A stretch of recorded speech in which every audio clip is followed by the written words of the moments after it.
ஐயப்ப சாமிக்கு கையொப்பமிட்டவர் எல்லோரும் அடிமை, இதைவிட இங்கேது பெருமை. ஐயப்ப சாமிக்கு கையொப்பமிட்டவர் எல்லோரும் அடிமை, இதைவிட இங்கேது பெருமை.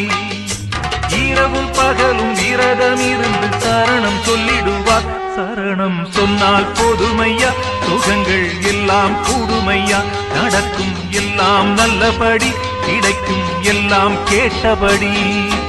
ஐயப்ப சாமிக்கு கையொப்பமிட்டவர் எல்லோரும் அடிமை, இதைவிட இங்கேது பெருமை. இரவும் பகலும் விரதம் இருந்து சரணம் சொல்லிடுவார். சரணம் சொன்னால் போதுமையா, சுகங்கள் எல்லாம் கூடுமையா. நடக்கும் எல்லாம் நல்லபடி, கிடைக்கும் எல்லாம் கேட்டபடி.